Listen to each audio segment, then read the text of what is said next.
Okay, so this is going to be the first tutorial. I have already uploaded the questions on the link which is provided in the CMS as well as in the Google class. So today we'll just see the solution part of it now. But and it will make sense only if you try it yourself once, right? Then you don't have to really struggle to your exam times. If you, as and when the tutorial is uploaded, you will have one full week. So if you could try out the solutions by yourself, then it would be better. Okay. The first question was convert the following decimal numbers into binary equivalents. Okay. So these things you have done it in your 12th class also. Now, let's we again discussed in the theory class. It's pretty easy. So if you have to convert 64 into binary, we keep dividing it by 2, 64 by 2, and then we keep writing the quotient in one column and the remainder. Okay. So the first remainder which comes out, that becomes the LSB. Okay. This is the confusion in the exam, which you should avoid. The first quotient, which remainder which comes out, is going to be the LSB, right? If it is an even number, obviously the first one should be a zero, and if it is an odd, it will come out to be one. Okay, since it's in the units place, right? So you have to be careful. So you keep dividing it. 32, you bring down 32 again by divided by 2. So you keep writing the quotient until the quotient comes to 0, right? This is how you're going to write it. So you will keep writing the remainder in the next column. So in the so now once you get all the reminders and you have got a quotient 0, you start, this is going to be the MSB, this is going to be the LSB. So you don't have to get confused with this. Okay, just remember this. Okay, if you're getting confused in your exam, just remember, okay, if it's an even number, obviously it has to be 0 here since it's binary, right? So this has to be the LSB. If it's an odd number, okay, this will come as 1. So remember that way. Okay, so this is going to be the sequence right, starting from 1 and then all zeros. Okay, so immediately you can verify the result from here. This is 2 to the power of 0, 2 to the power of 1, like this. It's going to be 2 to the power of 64. So this is 64 which comes. Okay, similarly for 100, you keep on dividing, okay, by 2, by again 50 by 2, 25 by 2, 12 by 2, 6 by 2, 3 by 2, and 1 by 2. So you get a number. So you start writing from the bottom towards the top. Bottom becomes the MSB, and the last one for and the very first one which came out becomes the LSB. Okay, this is very clear and straightforward. Right, now coming to decimal numbers. Okay, so don't ever try and do it in one go, right? It has to be tackled differently. Okay, so this is to be tackled differently, this is to be tackled differently. So the decimal part and the fraction part. Okay, okay, the integer part and the fraction part, okay, has to be tackled differently. So integer we take uh, we take 34, right? And then we keep dividing it by 2 till we get 0 out here. So this becomes, so 1 0 0 0 0 2. Okay, this is, and for the fraction part, okay, instead of dividing it by 2, we are going to multiply it by 2. So whenever we multiply it by 2, if we get an integer value, we are going to push it out into the integer part. Okay, and we take only what is after removing the integer, what is left. The decimal is only zero point 0.5. So we get the zero point 0.5 here. Again, we multiply it with 2. So 1, right? So that we have taken it to the right column, right? So once we take it to the right column, what is left is 0 here. So there is nothing to be taken forward into the next row, because you are getting a 0 here in the decimal part. So 1 1. Okay, in this case you have to write it from top to bottom. Just remember here, it is top to bottom. After decimal, it is going to be top to bottom. Okay, so this is, so 0.75 is 0.112. So you just combine these two. Similarly, another example is given, 25 point, okay, 25, right? So you 25, we keep dividing it till we reach zero point 0 here. The quotient is written here, 25 by 2, 25 by 6, 6 by 2. So the quotient is written until you reach 0, and then you get an reminders, and then you write from bottom to top 11001. Okay, and the fraction is 0.25. Now we multiply it with 2.5. Okay, so integer is 0. Now we are pushing out 0 out here because it is 0 here, right? Into 2, again 1 and 0. So we stop here because there is no more decimal value. So 0 1. Now see we are writing from top to bottom. So 0.01 here. So we combine these two and write it this way. Okay, this was the second problem. The third one was into decimals. Okay, so in the decimals, this is 2 to the power of 0, 2 to the power of 1, 2 to the power of 2, which is 4, which is 2 to the power of 2, 2 to the power of 3, 2 to the power of 16, and 2 to the power of 32, right? So you take each one of them and keep multi. Okay. So again, the common mistakes which no, most of the children do in the exam is they start with 2 to the power of 1 here. Okay, just remember this is 0 into 1 and 1 into 1, 2 to the power of 0. The first one is units place, then it is 2's place, 4's place, 8's place, 16 place, 32. Okay, the mistake in the exam which we do is we generally start with 2 here. Okay, it might appear very silly, but still during exam we get confused. Okay, so it is to be started with 2 to the power of 0, which is 1.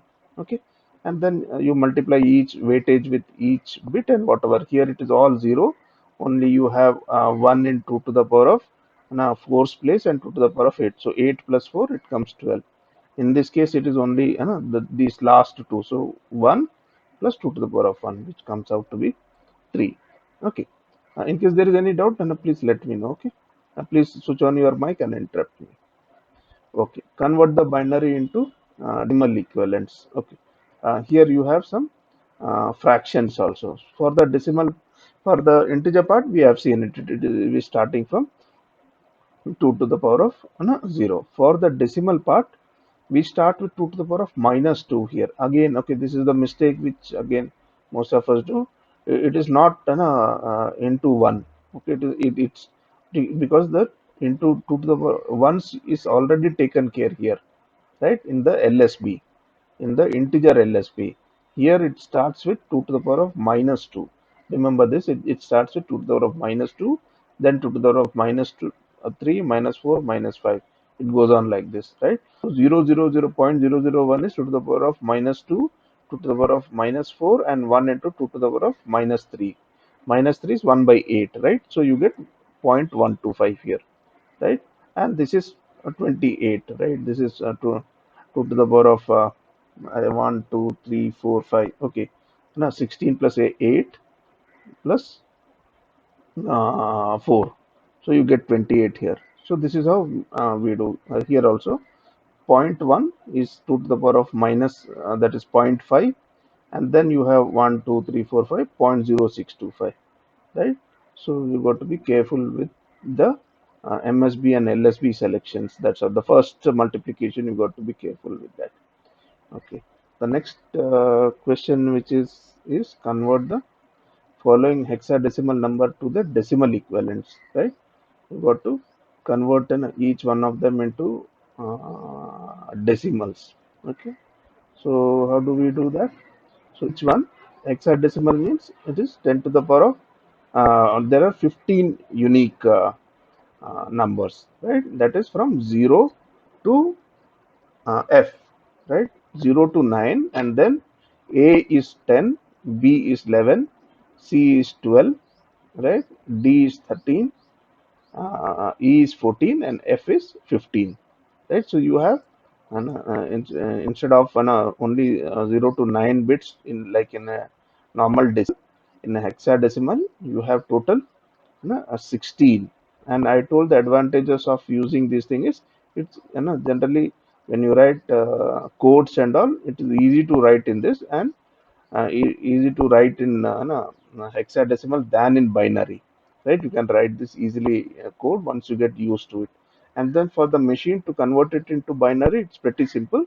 Each of the bits, it will split into 4, right? See, so hexadecimal to binary conversion is easy for the hardware, for the interface program from your code to the machine language, it becomes easy. That is why hexadecimal is used. Okay. So in this case, what we do, it is 16 to the power of 0, then 16 to the power of 1, then the next bit is again 1, which is 16 to the power of 2, and then f. Okay. So you see this. F is to be, to convert it into decimal, you got to write, right? 15 into 6 to 16 to the power of 3. Okay. Here, f needs to be written as 15 to convert it into decimal. Similarly, you have EAB dot C, right? C stands for 12, right? So it is point C, right? So it is C is a decimal. So what you do it, 12, C stands for 12, right? 12 into 16 to the power of minus 1. Okay. Similarly, A stands for 10. So 10 is in the units place into 16 to the power of 0, right? And B is again 16 to the power of 1 into 16 to the power of 1. That is, B is 11, and it's in 16 to the power of 1's place. And E is 16 to the power of 2, E is 14, and 16 to the power of 2. So you get this answer, right? So this is how we are going to do about convert the following decimal numbers to their hexadecimal equivalents, right? So from here you want to make it to hexadecimal. The it is similar to that what we did in binary, except that we got to divide it by 16, and then when you get a reminder, you can get a reminder up to 15. So accordingly, you will write an if it is 9, if you get a remainder of 10, you got to write it as A. Okay, that is the two differences. One, you divide by 16, and the remainder can go up to 15. So you are dividing it by 50, 16, the remainder can be 15 also. So if it is 15, you are going to write F. If it is 10, you are going to write A. If it is 11, you are going to write B. So like that. So in this case, we have first divided it by 16. You have got a quotient 5 and remainder 0. Again, you have divided by 16. So 0 and 5. Okay, and again you write, this is going to be the LSB, this is going to be the MSB, similar to that in the binary one. Okay, now in the second example, it is 204.125, right? So 204, I am dividing it by 16. Okay, quotient is 12 and remainder is 12, right? So you are going to remainder is 12. 12 stands for C actually, right? Again, I am dividing it by 16. The quotient is 0 and remainder is 12. So you get CC, right, to the power of 16. Now to convert the fraction part, right, 0.125. Again, I am going to multiply it with 16, so I am getting product to integer as 2, right? And then you don't have a decimal, so it stops here, right? In this case also, if the integer can be, can go up to 15. Okay, this integer can go up to 15 since you are multiplying it by 16, so it can go up to 15, right? So if it goes up to 15, so accordingly you will write A, B, C, D, E, F, whatever it is. So the answer is here, right? CC point 2, because here you got point 2 and here you got C and C. 12 and 12 is C and C, and 2 is point 2. Okay, so this is how we convert decimal numbers to their hexadecimal equivalent. Okay, now binary to octal, binary to hexadecimal. Okay, so these are oh sorry. Okay, so binary to octal, this is the question, right? Okay, this. Okay, so it is pretty simple. When you make binary to hexadecimal, you got to club these into 4 bits each, right? Starting from the left. Okay, this is another mistake which we do in exam. Suppose I give you only 6 numbers. Okay, here I have given it 8 bits. If I give 6 bit, don't group 4 from the left hand side. Okay, so in Haribari we try, many students do that. Okay, they will group the 4 from the left left side, left side, and then try to, and keep the balance 2 for the next bit. Don't ever do that, you'll get the answers wrong. Okay, so you got to group it from the left hand side. So 1101, okay, 4 bits, and the next 4 bits is like this. So answer you get is equivalent for this is to be B, equivalent for this, because this is 8 plus 2 10 plus 11, so B, so this is 8. Okay, now that's what. Just remember, in this case the mistake, I'm just point from my experience, I'm telling the general mistakes which you do. Okay, if I give only 6 numbers, first from the left, from the least significant, make 4, and then for the balance you make another 2 and you try to make the equivalent. Okay, similarly from octal to binary. Okay, so this is an octal number, so each number corresponds to three binary number. So you group it into three, map 3 into a binary number, map 1 into a 3-bit binary number, and map 2 into binary number. Okay, and when you club it, okay, don't think these two is of no significance, so don't cut these two zeros and this one zero. Okay, so these will be there, these zeros which is coming in between will be there. Okay, here again, okay, when you make it into binary, okay, you are thinking it is 0 1 1. Okay, 3, so you write an equivalent of 1 1, and for 1 you will write a binary equal 1, and for 2 1 0. Okay, that would give the wrong answer. So when you're making from octal to binary, each of the bits will have three places. So even if the most significant digits are 0, it is to be clubbed as 0 here when you're clubbing it together. Okay, so this is another mistake. So octal, and you just convert, and people do that, and it might appear silly, but still, and students will do that. 3 will be 1 1, 1 will be 1, and 2 will be 0 1.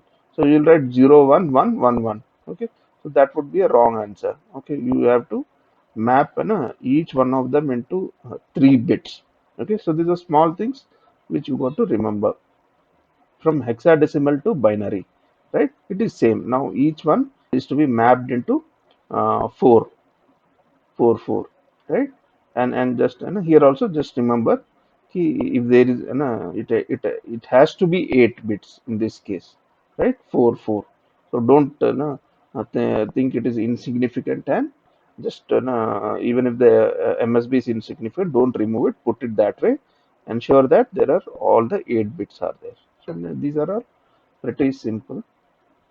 Okay, now subtracting from 2's complement. Okay, so it is an 8-bit processor. Okay, that means the number of bits are going to be 8.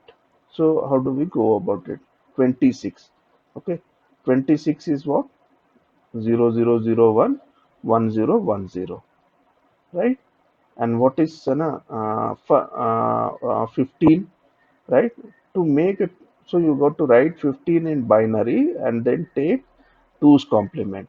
Okay, so how do we do that? Sorry.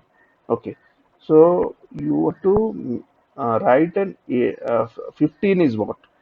Okay, 15 is 1111, right? And then since it's an 8-bit processor, remember you got to put 4 zeros also there, right? So it will be 00001111, 15, and then you take a 2's complement, you will get 1111 and 0001, right? So all the, it is 1111, so it will become 0000, and here also it will become all 1111. Then you add 1, so LSB will become 1. Okay, here you see these are 4 ones, right? So when you take 2's complement, okay, 15, you will for the negative numbers. So if I have to make it into 16, from 16 bit, okay, from 8 bit to 16 bit also, for a negative number, okay, it will be all ones which will be added to the MSB. For a positive number, it will be zeros which will be added, but for a negative number, it will be ones which will be added, right? If I just look at here, this is 000001, 15 is 1111. Okay, and then make all zeros. Okay, for 2's complement, it will become all 0, and you add 1, and now it is going to be from 4 bit to 8 bit. Since it's a negative number, all are going to be 1 out here. Okay, but the simplest method to do it is express 15 as a 8-bit number first. Okay, and then invert it and add 1. You'll never go wrong like that. Okay, so don't worry about what is to be added from 4 to 8 and all. So when it's given, it's an 8-bit processor, whatever digit you get, first. Okay, express it into an 8 bit and then take the 2's complement. So now you are adding these two, simple, you get the answer. Okay, and truncating the remainder, this is going to be the answer. Okay, similarly minus 31 and minus 6. Okay, so first express 31. 31 is going to be written in binary, write it in 8 bits, right? And 6 also you got to write it in 8 bits. 6 is going to be first 40000, and then 6 is going to be 0110, right? So that 0110, if you're going to invert it, it will become 1001, and then you add one more, it will become 1011, right? And then rest of the bits are going to be all ones. So just ensure ki when you are doing these conversions, take it as a 8-bit number first, and then do the 2's complement and then add. So you will never go around doing like that. Okay. So subtracted, assuming it's an 4-bit. Okay. So here, right, if you do 6 plus 2, okay, this is going to be 0110, 0110. So now if you see, don't write the answer as 1000, right? You might have similar questions in exam. Okay. You don't add it and write 100, because here in the question it is clearly written it's 2's complement and assume it's in a 4-bit processor, right? So when you add 6 plus 2, you will get 8 out here, right? But what is the maximum number we discussed in the class? In a 4-bit, what is the maximum number which can be represented? It is plus 7, and the smallest number is minus 8. So here it is going to be an overflow condition. Okay, so don't write the answer as no, 4 plus 8. It is going to be an overflow. If there are options, there might be an options of in the exam, and okay, plus 8, okay, overflow, underflow, and say 0, something like that. Okay, so the correct answer would be overflow and not plus 8. Okay, so this over how to detect this overflow handle in today's class I would be discussing it. Okay, so understand this aspect. Okay, so don't do a mistake out here, right? Similarly, when you do minus 4 and minus 2, you will get minus 6 answer. That is okay. When you do minus 3 and minus 6, you will get minus 9, which is again an overflow condition. So remember that. Okay, so accordingly, you will definitely have one minus 9 answer also, and you will also have an overflow answer also. So the correct answer would be, okay, overflow, because it is an 4-bit processor and we are using 2's complement. So be careful with those things. See, it's an overflow here, minus 9 and minus 6. How to did, okay, here you can just make out from the answer, but then how exactly to make it out, today in the class we will discuss about how the hardware sees it as an manually. When you do, we see it's minus 9 and minus 6, and we say okay, it is out of range, but the hardware also has to find it out, right? And the hardware can't just see a number and say, so there has to be some technique where to detect that there is an overflow. So that hardware aspect we are going to discuss in class today. Okay, I think this is going to be the last question. Subtracting using one's complement, right? So you do 6 minus 2, minus 4 minus 2. Three examples are, so you are doing it in 6 and minus 2, right? Minus 2 you go to write in 2's complement and add, so you'll get this answer. Okay, so there is no, if you do that there won't be any carry also. So this is the answer is correct. Okay, so in one's complement, only thing is whenever there is an overflow, if you are adding two numbers and then there is an overflow, you need to add it again once more. You have to get the overflow bottom and add it once again. So for one's complement, okay, the rule is whenever there is an overflow, you have to add that again once again to the LSB. Okay, so that will be the final answer. So that is the property of complement. Okay, so that's all for today. This being the first tutorial, I just given very basic problems. next tutorials, and I'll upload it probably today or tomorrow. So then you can try it out yourself, and then